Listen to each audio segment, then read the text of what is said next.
Tiisin natin konti, amen? Kahit medyo mainit ating panahon. Everybody standing, and let's have our scriptural reading.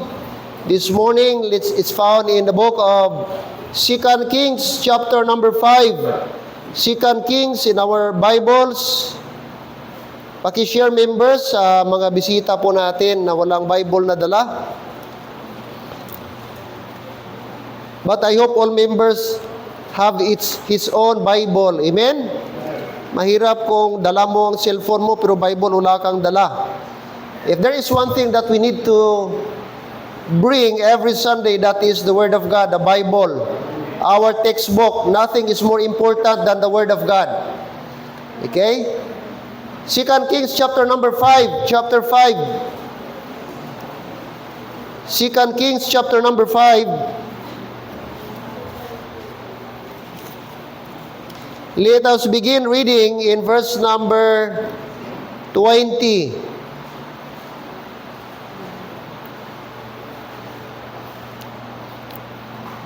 And we will end in verse number 27. This story about Gehazi. Let me read verse 20. Please read verse 21. Verse 22, Pastor will read, and then so on and so forth, until we reach verse altogether, verse number 27. Are you there? Verse number 20? Yes. 2 Kings chapter number 5, verse 20. But Gehazi, the servant of Elisha, the man of God, said, Behold, my master hath spared Naaman the Syrian, in not receiving at his hands that which he brought, but as the Lord liveth, I will run after him and take somewhat of him.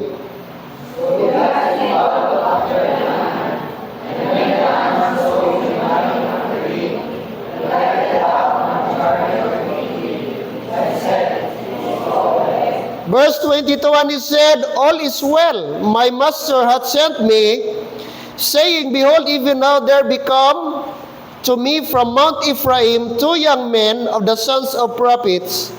Give them, I pray thee, a talent of silver and 2 changes of garments.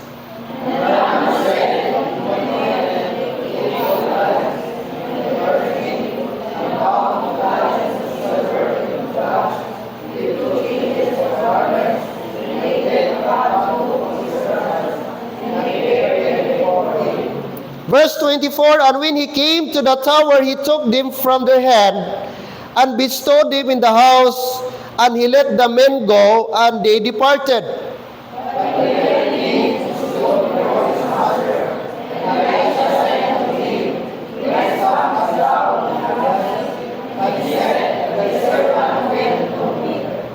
And he said unto him, Went not mine heart with thee, when the man turned again from his chariot to meet thee? Is it a time to receive money and to receive garments and olive yards and vineyards and sheep and oxen and men servants and maid servants? Altogether, the leprosy therefore of Naaman shall cleave unto thee and unto thy seed forever. And he went out from his presence a leper, as white as snow. Let's pause for a while for a short prayer. Gracious, loving, and eternal God, we praise you and we thank you for this great and wonderful time we can learn together, we can listen together upon thy holy word. Especially, Lord, this morning about the life of Gehazi. I pray that this would serve as stern warning to all of us about covetousness, about greediness. That, Lord, a greedy person will someday suffer. So help us, Lord, not to be covetous. Help us to be contented rather of anything and something that you have given to us. We should not long for more. Instead, we should be thankful for what we have this morning. Thank you for this time. We can, Lord, fellowship one with another. We can fellowship with your word. Bless your message. Bless the messenger as well, as he preaches your word. This I pray in Jesus' name. Amen. And amen. Thank you, and please you may take your seats. The fall of Gehazi, a heart exposed. the fall of Gehazi, a heart exposed. Now, we will not be talking about Naaman, nor we will be talking about Prophet Elisha, but this morning we will be talking about one person, one Bible character by the name Gehazi. Gehazi, the servant of Elisha. This is the servant of Elisha. And he had a position of a great privilege. Why? Why is it great position? Why is it great privilege? Because he's serving to not ordinary person, but a prophet. And that is Elisha. Amen? To serve with the servant of God, Elisha is a great privilege. It's a great privilege. He witnessed God's power firsthand. Yet, his heart was not right with God. His heart was not right with God. Amen? In chapter number 5 here, mga kapatid, we read of Naaman. The story here is there a certain person by the name Naaman. Naaman is a Syrian general who was healed of leprosy by obeying the instruction of Elisha. And out of that attitude, because Naaman was healed instantly by dipping himself into the Jordan River, as a sort of gratitude, is that he offered Elisha wealth, he offered Elisha garments, but Elisha refused. He turned down, he never accepted it, knowing the healing was a gift from God. It was not because of Elisha, but it was the Lord who caused Naaman to heal. Amen?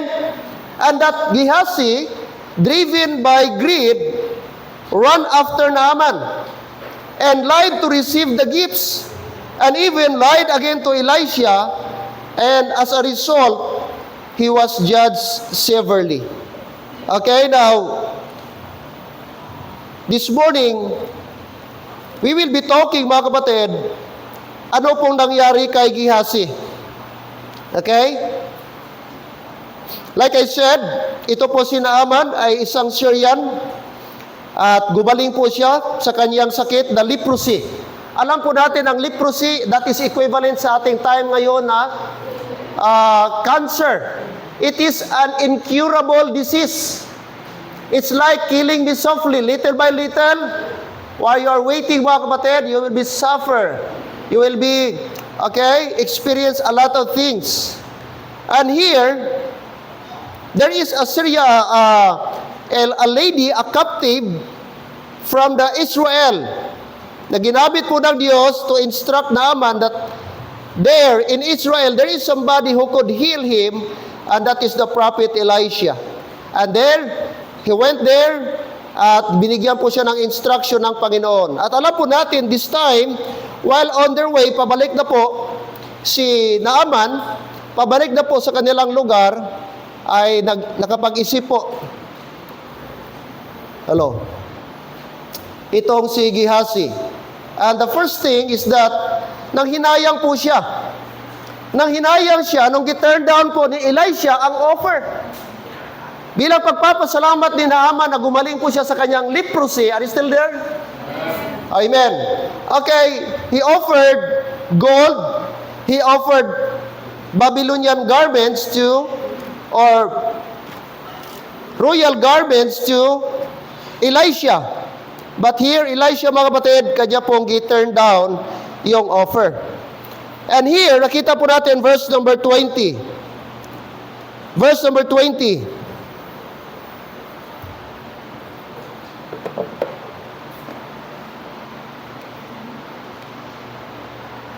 It says here, verse number 20. But Gehazi, the servant of Elisha, the man of God, said, Behold, my master spared Naaman the Syrian in not receiving at his hands that which he brought. But as the Lord liveth, I will run after him and take somewhat of him. Now, nang nakita po niya, nag-turn down ni Elisha yung offer ni Naaman na gold at saka yung magagandang mga damit, nang hinayang po itong si Gehazi. Bakit sinabi niya sa isip niya, bakit po gi-turn down ng aking amo na si Elisha? So sayang naman.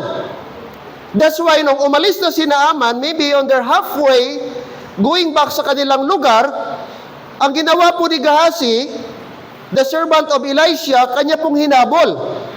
Hinabol po niya si Naaman. At may kasama po siyang mga young men. At nung nakita po siya ni Naaman, na-notice siya ni Naaman, napansin siya ni Naaman na mayroong humahabol sa kanila, ang ginawa po niya dito, verse 21, so Gehazi followed after Naaman, sinundan niya, and when Naaman saw him running after him, so napansin po ni Naaman na may sumusunod sa kanila. He lighted down from the chariot. So bumaba siya sa chariot, nung sinakyan ni Naaman, at tinanong niya ngayon si Gehazi. And he said, "Is all well?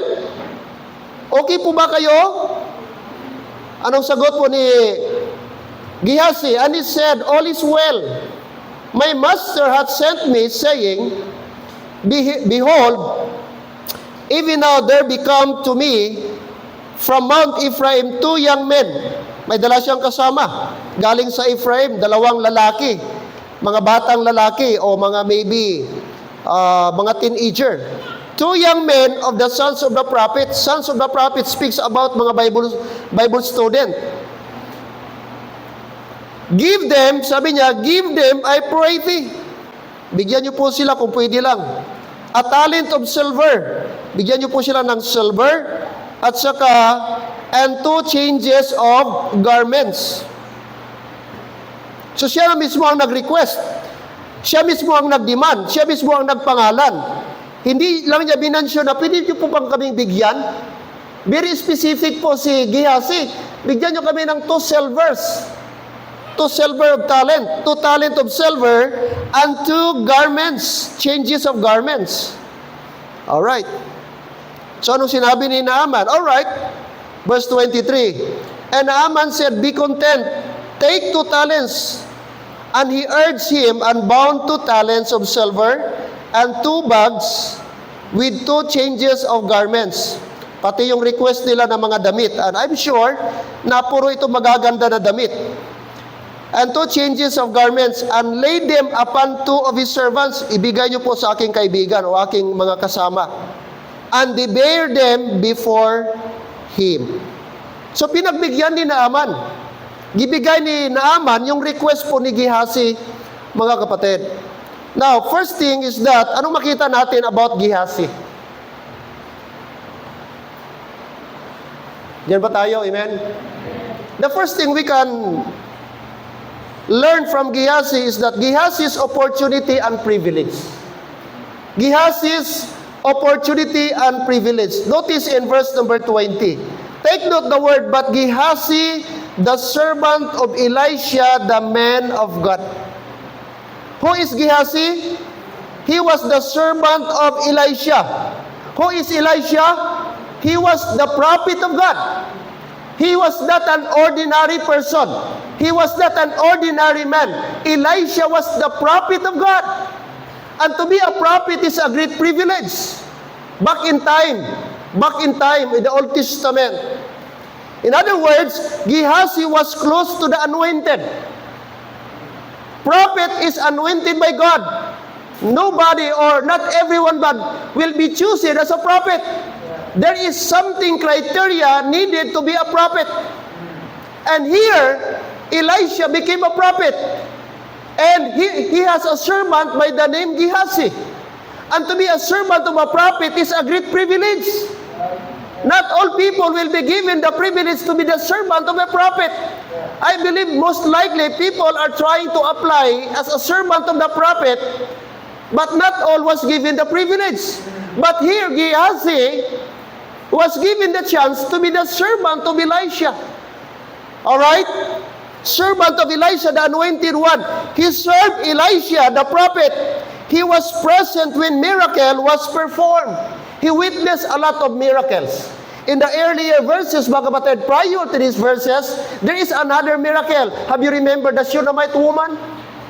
Before this, The Shunammite woman, she has no son. She was barren. She cannot be able to bear a son. But praise God, when Elisha and Gehazi came to her house, she hosted, mga kapatid, in return to the favor that she gave to Elisha the prophet and Gehazi, she said, is there anything you want us to do?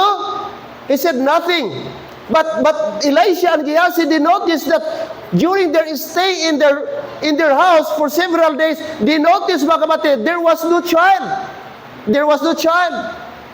And then he said, alright, dahil po sa inyong kabutihang binigay sa amin, sabi ni Elisha, mula ng araw nito, magkakaroon ka ng anak. Mabubuntis po kayo at magkaroon kayo ng anak. And that woman, that Shunammite woman, couldn't believe. So how could it be possible? I am a barren for so many years. We're praying for a baby. We're praying for a son or maybe a daughter. But it didn't happen. At first, she cannot believe. But because of God's intervention, because of God's prophet, because of the miracle of God, when Elisha declared that from now on, you will have a son someday. And that lady, that woman, mga kapatid, that Shunammite woman, what happened, bad? Nabuntis at nagkaroon po ng anak. At nung nagkaroon ng anak, mga kapatid, namatay. If you're going to read it, namatay. Habang nagre-rip sila, nag-harvest sila, nalipong, namatay. And then suddenly, gidala po ni Elisha doon sa rooftop, pinagprihan, nabuhay muli. And I do believe, Gehazi witnessed that miracle before his eyes na nagkaroon ng anak yung Shunammite woman. He witnessed before his eyes na yung patay na bata, nabuhay muli. What else? Another passage that there is a poisonous plant na kinain ng mga tao. Halos ba ma-poison sila, brad. Pero nag-intervene po si Elisha. Nag-intervene po si Elisha, mga kapatid. Let's have a short, mga kapatid. Look at chapter number 4, verse 38. Atras tayo konti. Chapter 4 rather. Chapter 4. Next page lang po. Backward tayo konti. Chapter 4, look at verse 32. Chapter 4, verse 32. 38 rather. Verse 38. And Elisha came again to Gilgal, and there was a dearth in the land. That is famine. The dearth means famine. And the sons of the prophets were sitting before him, and he said unto his servant, Set on a great pot, and set a pottage for the sons of the prophets. Sabi niya, Gehazi, prepare ka ng food, ilagay mo sa pot, para may makain ang mga sons of the prophets, mga Bible students. And one went out into the field, ang isa doon sa mga sons of prophets, pumunta doon sa field and gather herbs. Kumuha ng mga dahon-dahon or mga vines, and found wild vine, nakakita ng wild vine, and gathered thereof wild gourds, his lap full. O, gilagay niya sa t-shirt niya, tapos gikarga ka, and came and shred. Gipino-pino niya, shred them into the pot of pottage, for they knew them not, di nila alam na poisonous pala yun. So they poured out for the men to eat. Giserve niya. And it came to pass, as they were eating of the pottage, that they cried out. Nung kinain nila, nagsiiyakan sila, they cried out and said, O thou man of God, there is a death in the pot, there is poison. Yung death, there is a poison in the pot, and they could not eat thereof. But he said, anong sabi ni Elisha? But then bring meal, dalhin mo dito. And he cast into the pot, and he said, Pour out for the people that they may eat. And there was no harm in the pot. So, pinagaling po ni Elisha, mga kapatid, yung mga tao na almost na pong mamatay kasi nakakain ng poisonous na herbs. Ito, nakawitness dito si Gehazi. Kung paano nag-perform ng miracle si Elisha. Mga kapatid, that is a great privilege. Hello, amen? Ano pa? Mga kapatid, verse 42. Chapter 4, verse 42. Another miracle dito. Another miracle. Verse 42. And there came a man from Baal Shalisha, and brought the man of God bread of the first fruits. So may tao galing sa Baal Shalisha na may dala po siyang bread of first fruits. Bread of the first fruits, 20 loaves of barley. So mga dalawang loaf bread ito. 20 loaves of barley. At saka corn, and full of ears corn. and the husk thereof. And he said, give into the people that they may eat. Sabi ni Elisha kay Gehazi, ibigay mo yan sa mga tao, i-distribute mo yan para makakain sila. Anong sagot ni Elisha o yung mga kasama? And his servitor, yung nag-serve, and his servitor said, what should I set this before 100 men? So paano makakain ang 2 loaf bread? Paano magkasya ang 2 loaf bread at isang full ears ng corn? Paano ito magkasya? Paano mapakain ang 100 katao? Sabi ng mag-serve, for thus saith the Lord, they shall eat and shall live thereof. Pero anong sabi ni Elisha? Sige lang, hayaan mo, makakain sila lahat. Look at verse 44. So he set it before them, and they did eat and left thereof according to the word of the Lord. So lahat nakakain. Na-multiply po ang loaf bread, nag-multiply po dito, mga kapatid, ang corn. Imagine mo, 20 loaf, ang 2 loaf bread lang, slice of bread, mga kapatid, nakakain ang 100 men. So that is a miracle. Those are few examples, mga kapatid, na kung saan nawitnessan po ni Elisha o ni Gehazi ang miracle ng Diyos kasama ang prophet of God, which is Elisha. That is a privilege, mga kapatid. Tayo ngayon, wala na tayong miracle na instant na makita talaga natin. Ang miracle ng Panginoon, when we pray na lang, yung healing ng Panginoon, Brad. Pero yung eyewitness ka, kasama, katulad kay Gehazi, wala na yan ngayon. So it's a privilege, mga kapatid. Being privileged, no? It's a big privilege and responsibility at blessing na makasama. But you know what? Despite all he saw, his heart remained unchanged. Kahit sa kabila po ng nakita niya, witness, miracle ng Panginoong Diyos, and yet ang heart po ni Gehazi is not right with God. Anong ginawa niya? He deceived himself.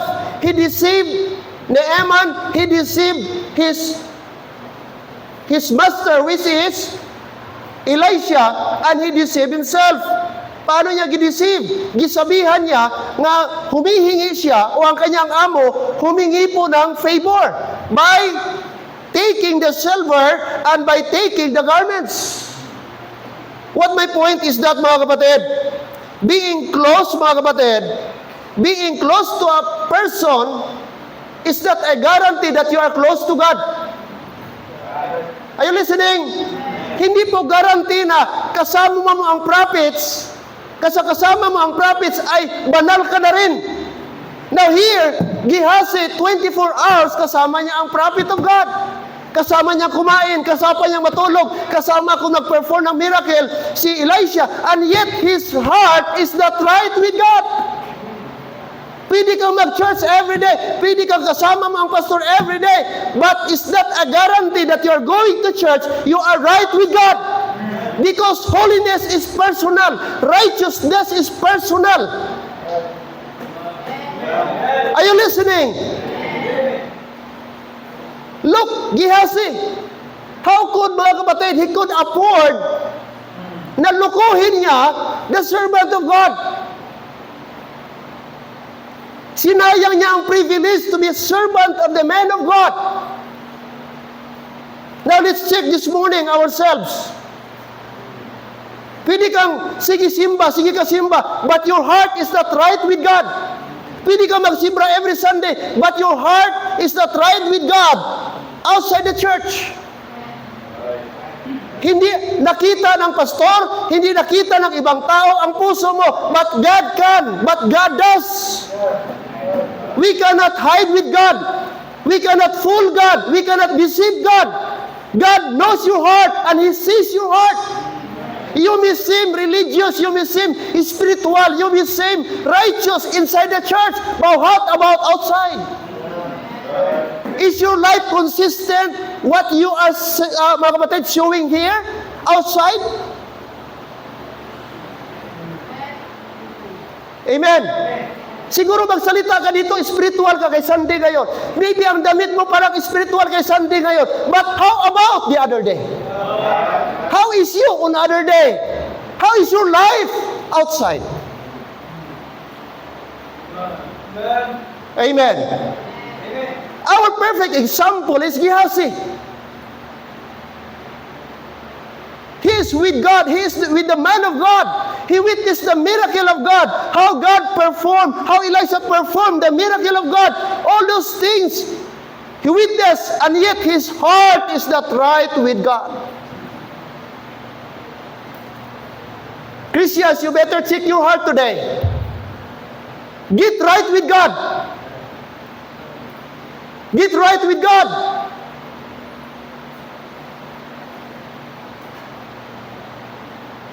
Being close to holy people and spiritual activity is not the same as being holy. Who is our example? Judas walked with Jesus, yet he betrayed him. Amen? Nakita ni Judas ang mga miracle ni Jesus Christ, Brad. Kadaming miracle gi-perform si Jesus Christ. But look what happened to Judas. His heart is not right. He was covetous. He betrayed our Savior for 30 pieces of silver. Pinagkalulo niya ang ating tagapagligtas. Sabi niya, kung sino yung aking hahalikan, yun yung dadakpin ninyo. Amen. So, hindi po guarantee, mga kapatid, ang ating apel. It's good to be here in the church. We are supposed to be in the church. We are supposed to read our Bible. But personal holiness requires personal responsibility. Hindi pwede ipasa ang holiness. Hindi pwedeng mamana ang holiness. Hindi pwede ba na iano mo ang holiness? No, it is personal responsibility. Kahit tatay mo pastor pa, kahit lolo mo pari pa, kahit mga liko pa yung lahat na relative mo, hindi ibig sabihin banal ka na, sapagkat ang pagiging banal ay personal na gawain. Hindi yan mana-mana. Sinayang po, mga kapatid, ni Gehazi is a privilege, Brad. Hindi niya na-appreciate ang privilege niya to be the servant of the man of God, to be the servant of the prophet. Church, wag nating sayangin ating privilege. We are privileged to be a Christian. We are privileged to be a child of God. We are privileged to serve the Lord of Lords, and the King of Kings, and our Savior. What a blessing. Pero pag nasira itong privilege na ito, mahirap na itong ibalik. Kaya Brad, i-pray natin na sana wag tayong masira sa temporary na bagay. Huwag mong ipagpalit sa temporary na bagay ang pagiging Christian mo. Hello? Money is temporary. Position is temporary. But when your name is ruined and destroyed, it will be forever. Pag nasira na pangalan mo, mahirap mo na yan. Hindi yan pwedeng papalitan ng pera. O anumang bagay, pag nasira na yan, it is being, mga kapatid, beyond repair.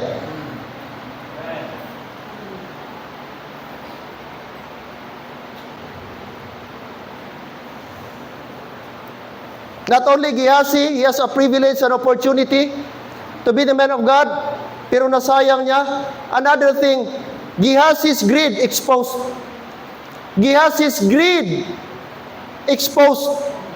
Look at verse number 20. Verse number 20.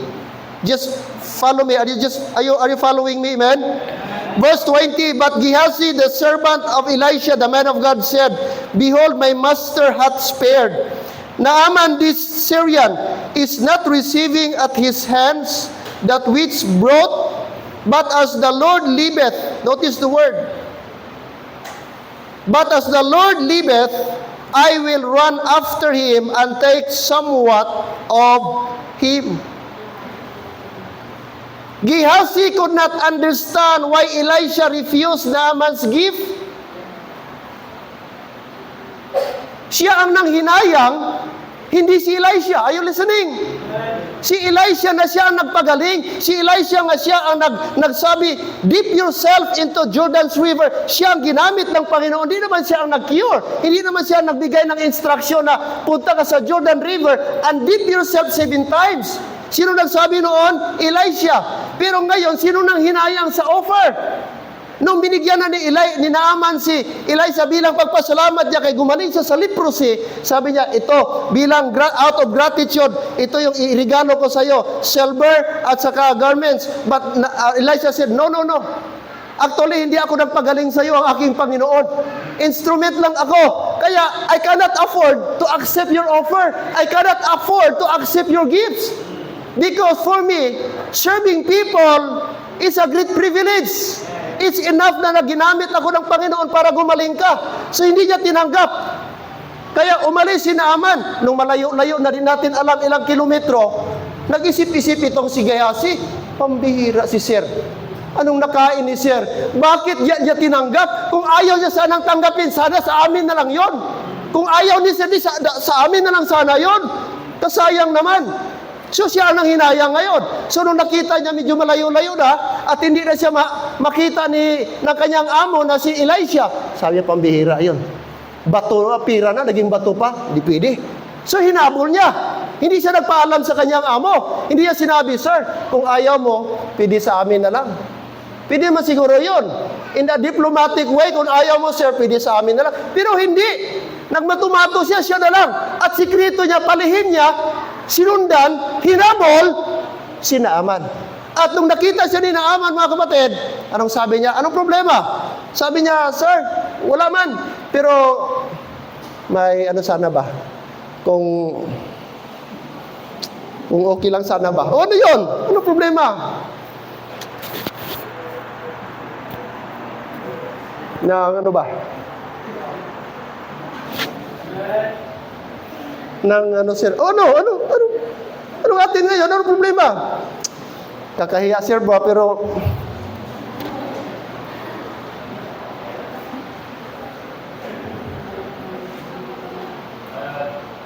ano na, sabihin mo. Siguro gaganon-ganon pa siya, acting pa siya. Na kunwari, nahihiya siya, kunwari, alanganin siya. Siguro tinatanong pa siya, oh, anong gusto mo? Silver? Oh, sir, kung okay lang sana sa iyo ba?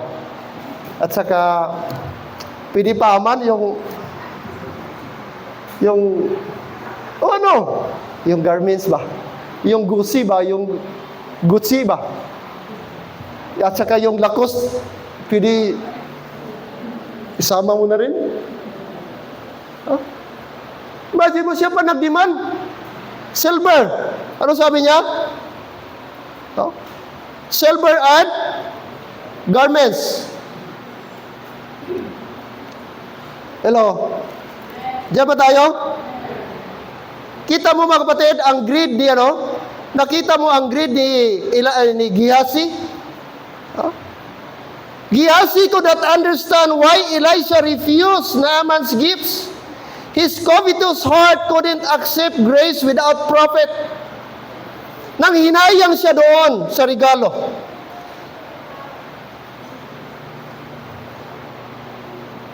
And because of that, mga kapatid, he chased after riches. Anong sabi ng Exodus 20 verse 17? Thou shalt not covet. That's one of God's commandment to Israel. Amen? Thou shalt not covet. But look what happened to Gehazi. He chased after riches that God intended to remain untouched. Hinabol niya. Gichis niya. Yung pong bawal at hindi pwede, mga kapatid, na bagay. He abused his position and used the name of the prophet to get personal gain. Hello? He used his position. Sapagkat alam po ni Naaman na itong si Gehazi, are you listening? Alam niya na itong si Gehazi ay servant ni Elisha. Nakita ni Naaman itong si Gehazi na kasama ni Elisha. That's why nung nakita po, na-recognize at na-notice ni Naaman na may humahabol sa kanila at nung tiningnan niya, si Gehazi bilang respeto kay Elisha, siya po'y huminto at siya po'y bumaba at tinanong si Gehazi. At gitik advantage naman ni Gehazi yung perception sa kanya. Because I believe, kung di siya kilala ni Naaman, I believe hindi nahihinto si Naaman. Tama? Kung di kilala ni Naaman si Gehazi, I believe hindi niya i-entertain si Gehazi. The reason one, the mere fact na gi-entertain niya si Gehazi is that he knew that he was the servant of Elisha. Are you with me?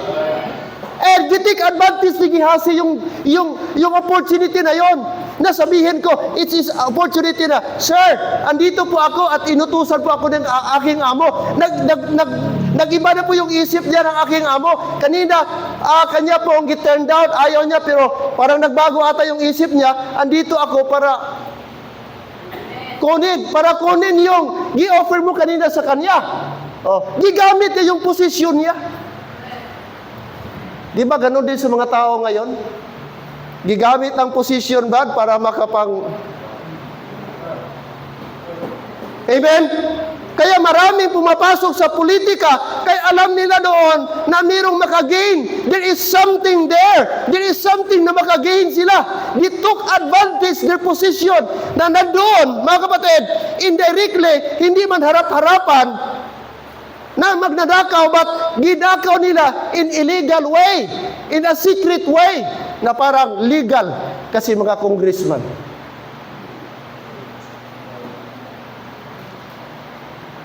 Bakit tayo gasuffer ngayon? Bakit maraming tao, especially sa Luzon, gasuffer ba ng baha? Because of some people who are greedy. Are you listening? Which is supposed to be dapat ang makinabang mga tao, mga constituent, mga simpleng, ordinaryong Pilipino. But look what happened. Sinong yumaman? Sinong gumanda ang buhay? Yung mga taong greedy. Bakit mahirap pa rin ang ating bansa? Bakit kulila tayo sa Thailand? Bakit kulila tayo sa Vietnam? Bakit kulila tayo sa ibang mga bansa? Even Cambodia, nauusan na tayo. When it comes to tourism, mas taas ang Cambodia. And almost even economy natin, halos mas taas pang Cambodia. Na 10 years ago, 20 years ago, 50 years ago, ang Pilipinas ang pinaka-superior na bansa sa Asia. But look, where is Philippines right now? Isa tayo sa pinakakulilat na bansa. Underdeveloped na bansa. Why? Because of corruption and greediness and covetousness of some people. Are you listening? Covetousness and greediness, mga kapatid, magpapalugmok sa pamilya, sa simbahan, even in the country. Pag merong mga taong sakim at selfish. And this is exactly what happened to Gehazi. He showed his greediness. He cannot afford na itiway lang, i-thank you. Bakit di-thank you man ng aking amo? Kasayang naman yung silver. Walang tao na nag-offer ng ganon. Bakit hindi niya tinanggap? Bakit hindi niya tinanggap yung garments? Sa pambihira, hindi pwede. Hahabulin ko ito. At sabihin ko, Sir, pwede bang ibigay? That is greediness. Kapatid, mag-ingat tayo sa greediness. Minsan gagamitin ni Satan ang greediness. Hindi mo namamalayan na greedy ka na pala. Kapag ka ang tao hindi marunong makontento, that is the first step of greediness. Kapag ka ang tao never satisfy something, mga kapatid, that starts of greediness. And greediness something, mga kapatid, hindi lang sa atin ngayong sa ating politiko ngayon, hindi lang sa government nangyayari, even in the pulpit. I tell you, may mga pastor gagamitin ang pulpit to gain personal. I-twist ang scripture for their personal gain, para patayuan ng bahay, para magkaroon ng sasakyan, para ganito, magkaroon silang material wealth. I-twist ang Bible. Kawawa ang mga membro na pigado. There is also corruption in the pulpit. There is also corruption in the churches right now for personal gain. And I saw a lot of pastors na ginagamit ang ministry, ginagamit ang pulpit na indirectly para mga preaching na self-serving. Mag-preach kunuhay pero ang purpose para makagain. Mga kapatid, beware of that.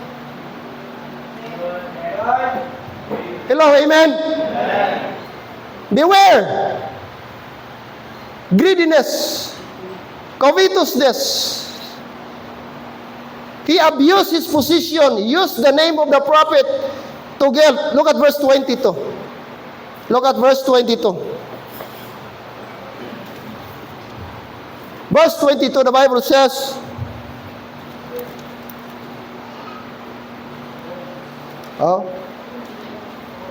verse 22, and he said, all is well, Tinanong siya ni Naaman, all is well? And he said, all is well, my master hath sent me. Notice the word, my master hath sent me. What is that? That is a lie. Ang tanong, inutusan ba siya ng amo niya? Sinugo ba siya ni Elisha? Never. You cannot find in the scripture that Elisha told him, run after him, chase him, and ask something. In fact, giturn down nga niya eh. Bakit niya utusan? Ibig sabihin, nagpabrikit ng istorya, gumawa siya ng istorya, pabor sa kanya. Sabi niya, sir, pwede po ba, ibigay niyo po sa akin yan, kasi sinugo po ako ng aking master.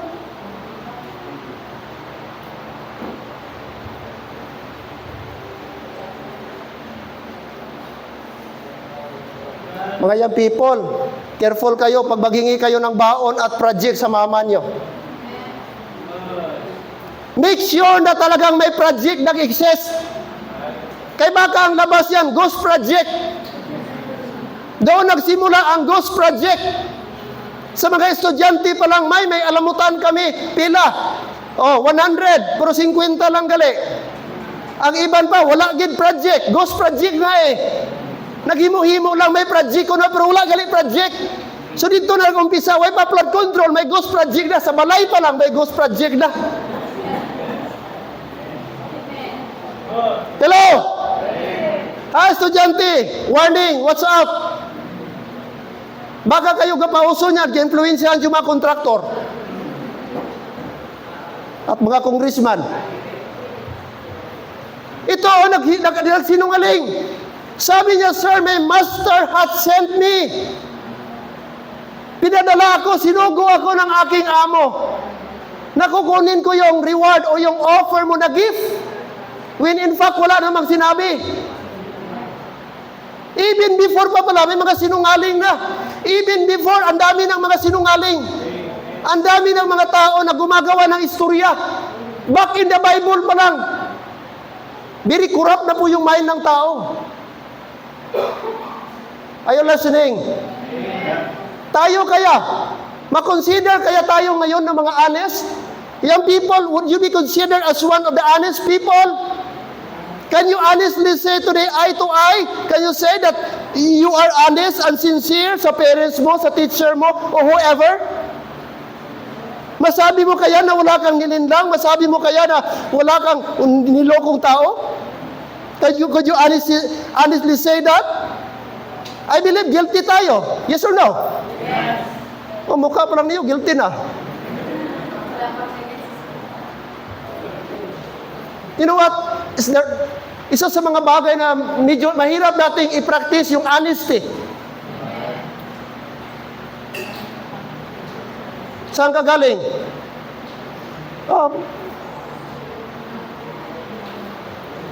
Sinong kasama mo? Ako lang. Anong oras ka umuwi kaganina? Kagabi? Early pa? Early pa. Anong oras? Alas 8. Alas 8. Ay tulog na si mama. Alas 8 pala ng umaga.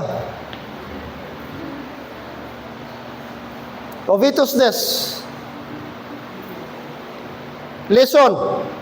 Greed is idolatry. Colossians 3:5. I'm almost done. Amen? Diyan na kayo. Look at Colossians chapter 3 verse 5. Ano sabi ni Apostle Paul? Colossians chapter number 3, look at verse 5. Verse 5, mortify therefore. Verse number 5, mortify. The word mortify, you have to slay, you have to kill. That's the word mortify. Mortify therefore your members. What is that members? Which are upon the earth. What is that? It was listed here, fornication, sunod, uncleanness. What's next? Inordinate affection. Next, evil concupiscence. And what's the next word? And covetousness. Which is what? Idolatry. So, covetousness is equivalent to idolatry. Inordinate affection is equivalent to idolatry.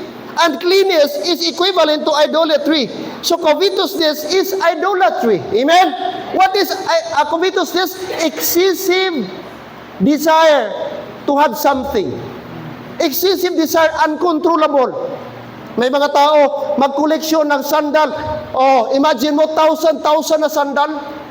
Magkoleksyon ng sasakyan, 28, 40 na sasakyan. Tapos ang gagamitin mo naman, ilan kayo sa pamilya? Let's say, you are 4 members in the family. What is 40, 28 na sasakyan? What is that? For decoration? That is excessive desire. And you know what? Just million. Imagine mo, million. The worth is million, not just 1 million. Okay? Approximately, pinakamababa, 5 million sa mga luxury car na yan. When in fact, people are suffering. People dying of hunger. Hindi nakakain. Kung binigay yun sa ibang tao, ilan ang population natin ngayon? Sa Pilipinas, 120 million Filipinos. Oh. Ilan ang sasakyan? Gikwenta yung sasakyan ni Diskaya. Almost 500,000, 480 million lahat ang worth sa sasakyan. Kung binigyan tayo tag 1 million, 120 million lang. Milyonaryo na tayo ngayon. Hello, may nakuha niyo ang point? During the last hearing, mga kapatid, nag-deliver sila ng basura 3 times a week. Hindi lang isang balita, hindi lang dalawang mali-balita. Bundle, mga kapatid, pera. Pinakababa, 3 malita per delivery, 4 na malita, 3 times a week, i-times mo, magkano pera yun? Di ka ba magalit niyan? Mali ba kung sabihin niyo ako nagalit ako? Mali ba, mga kapatid, na ma-upset ako? Are you with me? Gabayad tayo ng kuhaan tayo 12 ibat. Hindi pa natin nagamit na minusan na. Bili ka sa grocery, tingnan mong listing doon, ang ibat, ang tax natin. Sa mga government employee, withholding tax, automatic yan. Masugot ka sa hindi, automatic kaltas kung empleyado ka ng government. Pila yan? 2,000, 3,000, i-minus sa sweldo mo. Tapos itong gapakasasa, ga-helicopter, kung ano-ano na lang ang mga luxury, travel around the world. Samantala tayo, nagdurusa tayo. Ang taas ng bigas, ang taas ng gasolina, ang taas lahat, nag-suffer tayo. Di ka ba magalit? Amen? That is greediness. Pastor, ga-intra ka naman politika. No, that is national issue. Kasi Pilipino ako. Kasi gabayan ako ng tax. Hindi ba pwede ako makialam? Hindi pwede. Greediness, we're talking about greediness, covetousness. Pero a warning also sa ating lahat. Na kung nangyari sa mga unbeliever, pwedeng mangyari sa atin. And then the Bible, the warning, Brad, okay, beware.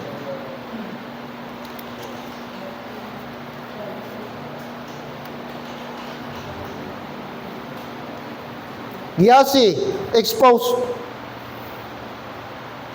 Greediness. Greed is idolatry. When money or gain becomes more important than God's will, destruction will follow. Yes or no? Mga kapatid, kung meron na tayong greediness, listen, when money or gain becomes more important than God's will, destruction will follow. Wala pa ako nakita ng mga taong greed, mga kapatid. Third, Gehazi's deception and lie. Like I said, Gehazi's deception and lie.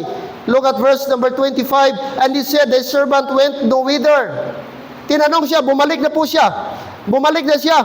Doon po sa, maybe, okay, doon sa kanilang bahay nila na doon po sila. Look what happened, verse 25. Just bear with me. Verse 25. Pumunta siya sa tower. Verse number 24. Verse 24. Bumalik na po si Gehazi. Anong sabi niya? And when he came to the tower, he took them from their hand. Kinuha na niya yung mga hiningi niya doon sa dalawang young men. Kinuha niya. He took them from their hand and bestowed them in the house. Tinago niya, gi-stack niya doon sa bahay. And he let the men go and they departed. Pinauwi na niya yung kasama niyang dalawang young men. At look what happened. Gi-confront po siya ni Elisha. Look at what happened. Verse 25. Let us read. Ready? Go. But he went in and stood before his master. And Elisha said unto him, Whence comest thou, Gehazi? And he said, Thy servant went no whither. Kita mo? Parang mga young people, no? Saan ka galing? Oh, wala, dito lang ako. Pag-sure ba? Wala nga, di ako umalis. Tinanong si Giasi, Giasi, saan ka ba galing? Sabi niya, sir, wala akong pinuntahan. Dito lang ako. Kita mo? Dito lang ako.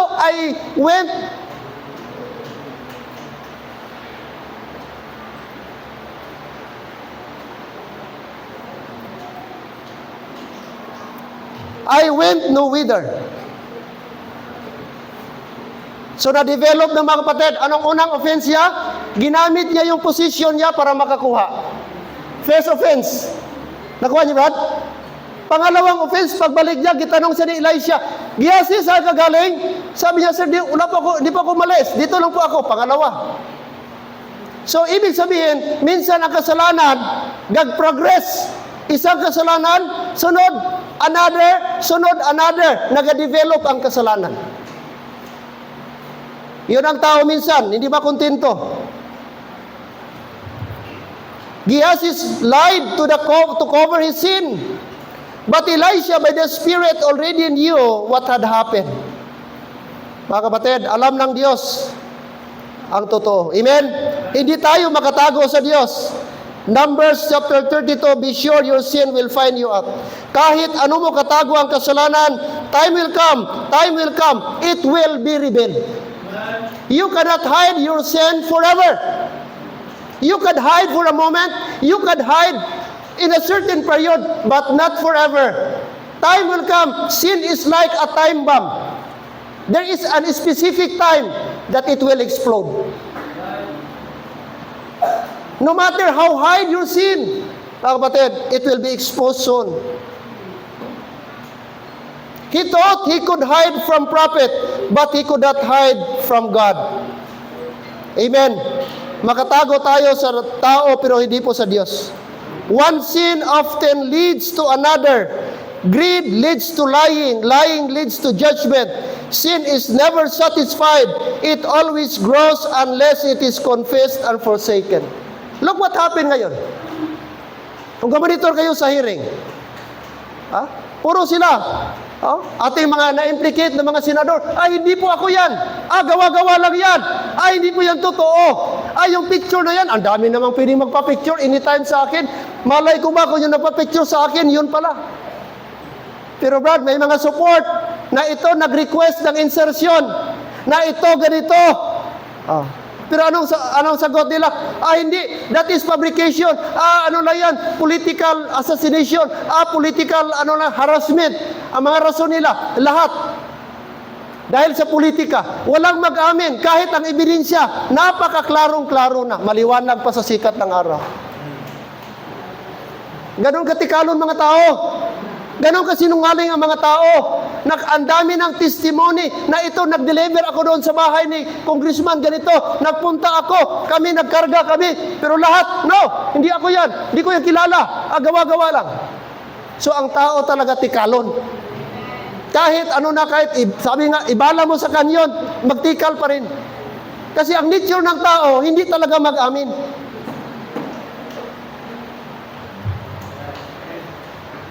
Giasi, gi-confront na. Akala niya, hindi siya nalaman. Akala niya nga, walang nakakita sa kanya. Akala niya na nag-believe si Giasi, si Naaman, si Elisha, nung sinabi niya na wala akong pinuntahan. Akala niya, na-convince niya si Elisha. Hello, amen? Sometimes gano'n ang ating thinking. Si pastor man lang yan, tao man lang yan. Mga kapatid, mas lala. Pag ang Panginoon na ang mag-work. The last and final, look at what happened, the last verse, mga kapatid, and we will close. Are you still there? Look at verse, mga kapatid, look at verse number, here. Verse 27. 26. And he said unto him, went not mine heart with thee, when the man turned again from his chariot to meet thee? It is time to receive money. Sabi niya, Giasi, hindi mo man kasama ako physically, pero ang aking puso, kasama mo ako sa pag-alis mo. It is time to receive money and to receive garments and olive yards and vineyards and sheep and oxen and men servants and maid servants. Look at verse 27. The leprosy. Are you following? The leprosy, therefore, of Naaman shall cleave unto thee, and unto thy seed forever. And he went out from his presence a leper, as white as what? As snow. What is that? Gehazi's judgment. Gehazi's judgment. Akala niya, natakasan niya, akala niya, naluko niya si Elisha, akala niya mga kapatid na naka-escape siya. Pero dahil sa pagsisinungaling niya, dahil sa kanyang covetousness, dahil sa kanyang greediness, anong sabi ng Bible? The leprosy therefore of Naaman shall cleave unto thee, unto thy seed forever. Listen, church, Gehazi wanted what Naaman had. Riches, he got it, but with it, Naaman's leprosy. Nakuha niya ang silver, nakuha niya ang garment.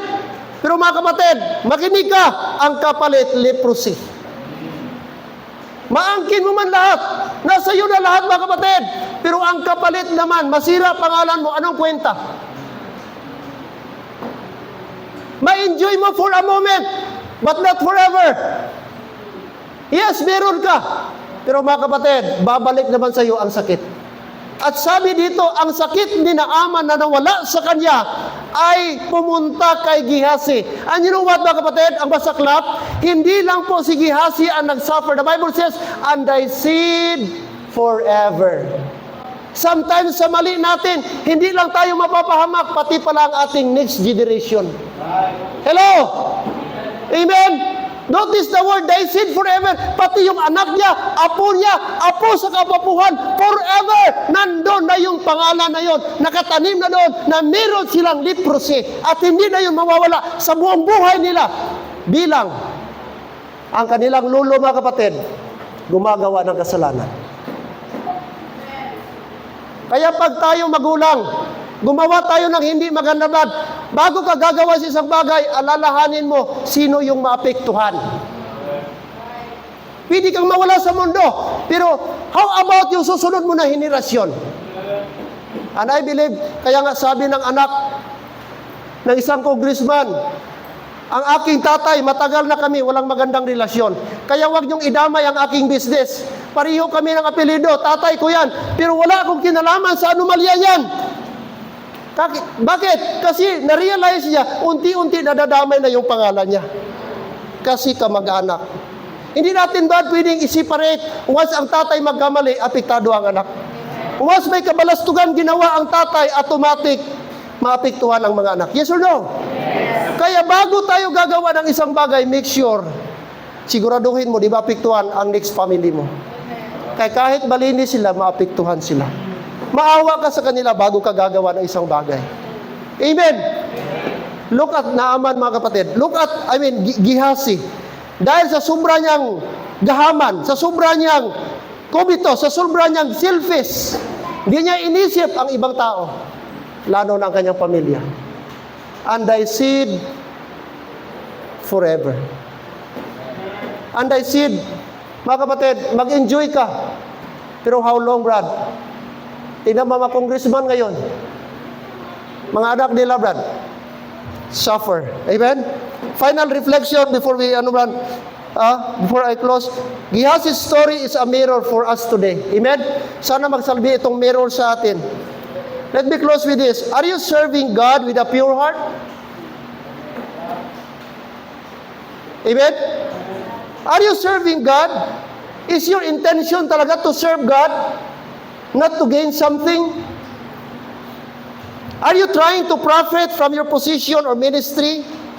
Or are you hiding sin, thinking no one will know?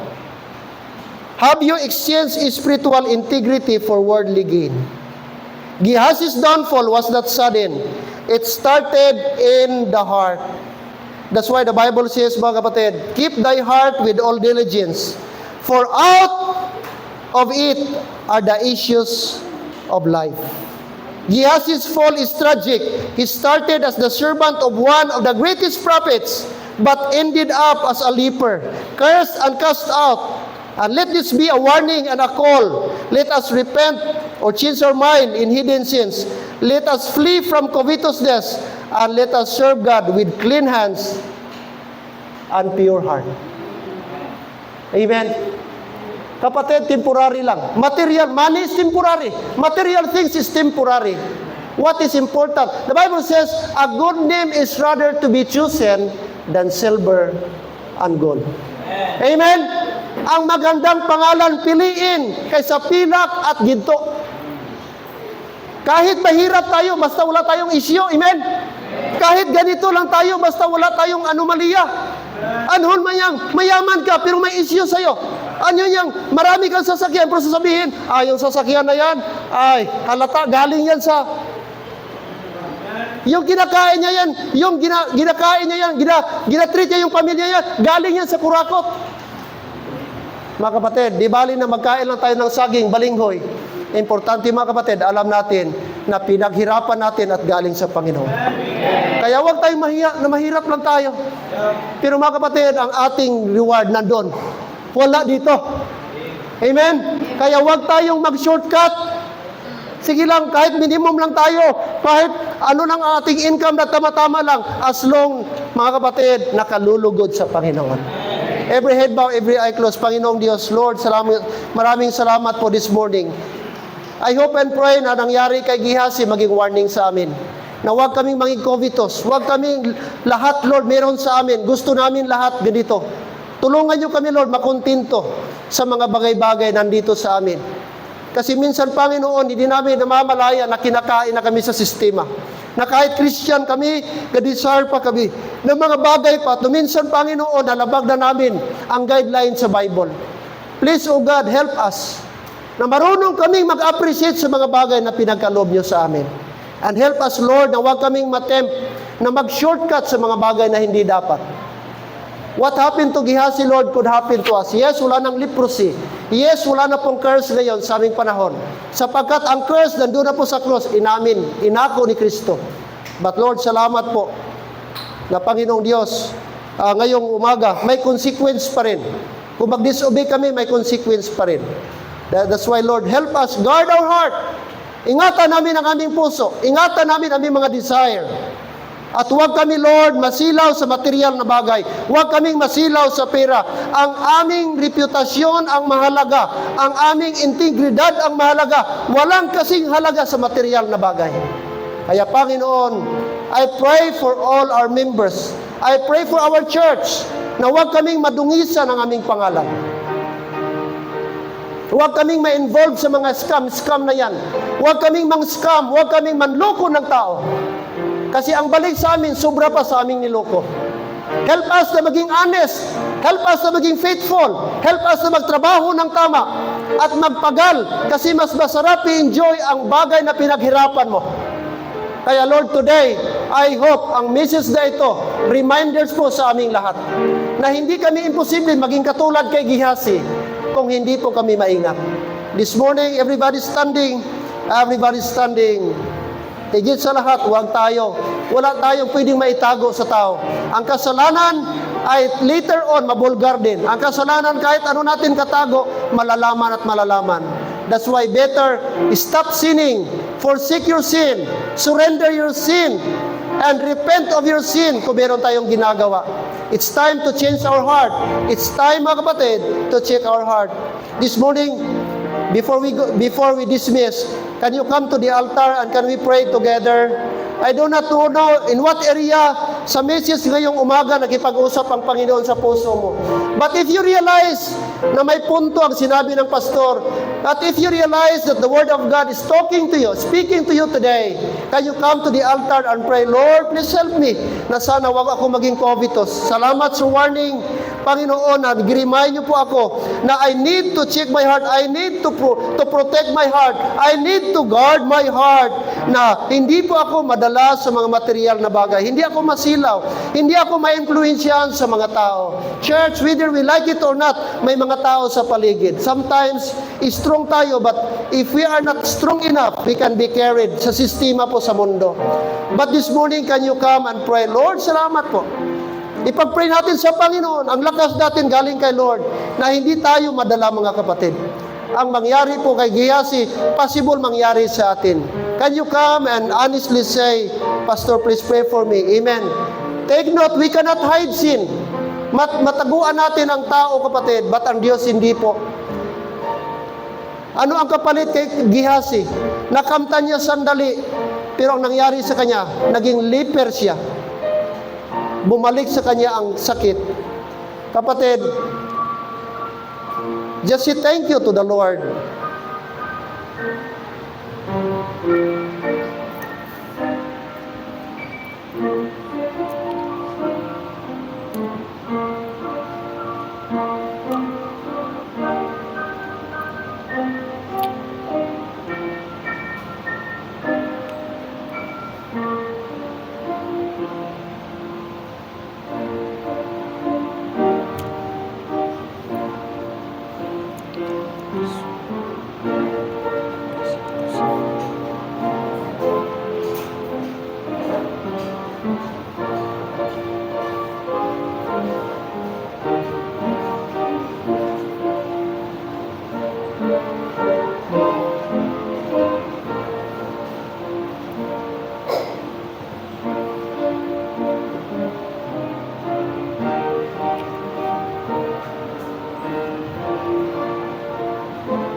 Maraming Diyos, once again, thank you po. Thank you, Lord, sa morning na ito for the great reminder, timely reminder through the preaching of your word. Thank you, Father, for the life of Gehazi. Yes, he is saved, but his life was ruined. His name was ruined. His testimony was ruined. And even his next generation was suffered a lot because of his wrong mistake, wrong action. That's why kami, Panginoon, tulungan nyo na hindi kami matulad kay Gehazi. Nang aming kamalian ay sasapitin din ng aming mga next generation. Tulungan nyo kami, Lord, maitama namin aming mali. At ingatan namin na huwag kaming masyadong maging selfish, huwag kaming masyadong covetous, huwag kami masyadong gusto namin, Lord, ang lahat dito sa amin. Tulungan nyo kami na makontento at marunong magpasalamat sa mga bagay pinagkaloob nyo po sa amin. And hintayin namin, Lord, ang right time na makuha namin ang mga bagay na inaasam po namin. Sana mabaon namin, Lord, ang mensaheng ito sa aming pag-uwi. Thank you so much. What is written before us, Lord, is a good reminder to all of us. This is a long, long time ago. Thousand and thousand of years ago that happened. But the application, Lord, kasama pa rin kami. So salamat sa principle na aming na-learn today. The temporary gain, Lord, is, Lord, wag namin ipagpalit ang temporary and material things sa eternal reward and eternal gain. The Bible says, for what shall it profit a man if he shall gain the whole world and loses his own soul? Thank you, Father. Thank you for the wisdom and the knowledge that you have given to us. We bring back to you all glory, honor, adoration, and thanksgiving. In Jesus' name. Amen and amen. Everybody standing, please. All right. I hope na-remind tayo today.